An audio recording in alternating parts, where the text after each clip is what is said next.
And that's where we pick it up with our 4-point segment. It is back today where all four of us meteorologists, we hash out what we think are the top topics across the nation or the world when it comes to meteorology. And today it's all about the tropics and 99L, the disturbance just east of the Caribbean islands. We're going to hash it out. We're going to make our points. We might argue a little bit. We might even name call. It's all part of the game. So let me introduce the players. Speaking of name calling, that's Haley Meier to my, screen left, right, top left. Friends call her Stormy because she brings the boom. All right, then we've got Hurricane Bayne Froney over there. Or should we say Hurricane Froney? I like Finally, yeah, Mr. Michael Estime, who once spent a year alone in the wilderness to better understand the sound of a breeze through the leaves. There he is right there. I don't know, I'm vamping. No. Okay. But I like that. I would buy that, though. I'm not going to lie. All right, let's talk 99L. Michael, what are you thinking about this thing? Yeah, so 99L, let me show it to you real quick. This is where it's located. X marks the spot. Basically, just to kind of set the scene for you, we're expecting this thing to, charge through the Caribbean Sea, possibly then move into the Gulf of America. What do I think is going to happen? Well, I think this thing moves over the Caribbean Sea. There's not going to be a whole lot of fanfare as it does that. But the moment this thing enters into the Gulf of America, where water temperatures are in the upper 80s, possibly even low 90s, I think we could see explosive cyclogenesis, rapid intensification. I think we could have a hurricane on our hands, and possibly a big, juicy hurricane by the time we get to the next 7 to 10 days. All right, so Michael is talking about possibly a Labor Day timeframe hurricane in the Gulf with 99L as we look out into the future. Haley, what are you thinking about 99L?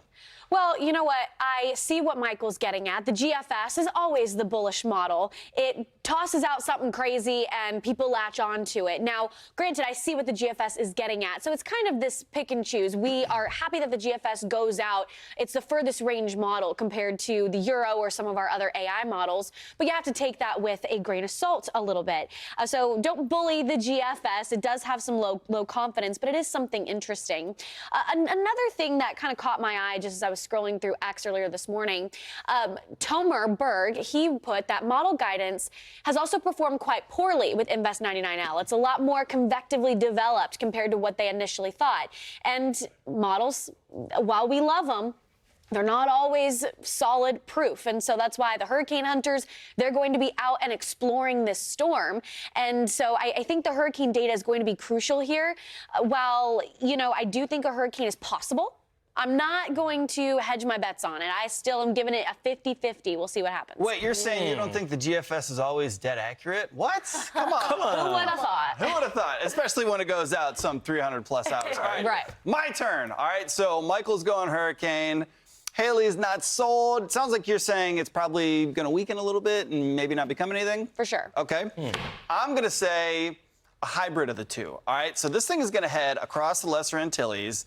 And we've talked about this before, the Caribbean graveyard. So this area of the sea is where there's the most wind shear. And this is historically where a lot of these tropical systems with decent organization and maybe a potential moving forward go and they just get sheared apart and they die. That's why it's called the graveyard, right? Because these storm systems get in there and they die. Wind shear comes and it's essentially a headwind that knocks these very vertically stacked storms over, sort of topples them down like a stack of Jenga blocks that is falling over, and they don't really have enough time to organize and get back on their feet. So I think, actually, with this storm, it's going to get in there, it's going to disorganize, and it's become rattered and tattered, for lack of a better term. But I do think it's going to reorganize possibly a little bit later. Okay, that's what I was going to say, Nick. Yeah? Because, that's exactly what I was thinking. But I think the thing zips through the,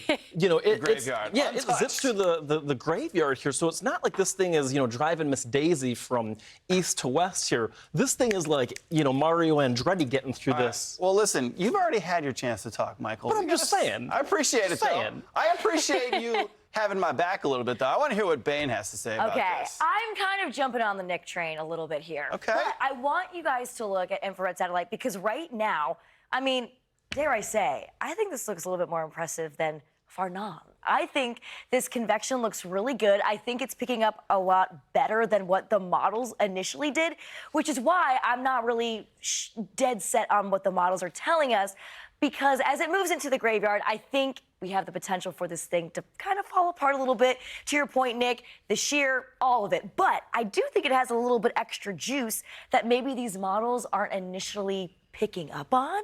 So this is where I think we could actually end up seeing a little bit more development, maybe hanging on into that dead zone and then heading into the Gulf. I'm kind of doing a combo of Nick and Michael's points here. So I think we could see something maybe not as big as what the GFS is saying, but I think we have something that we got to watch for on our hands for sure. So are we all kind of in agreement that we think that this thing is going to survive through the graveyard? No. I think a little. No. So Haley, you don't think this thing's going to survive through the graveyard?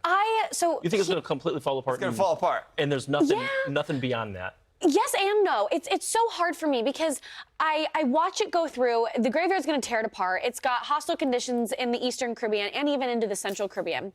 But you don't think there's going to be like a little nugget, like eventually, at the very end, like right here, that could still survive right there and then form into something where we were just showing the water nugget is possible. The nugget could be there, okay? We will see. But, you know, I mean, it's just, if it can survive just a small little area of rotation, then sure.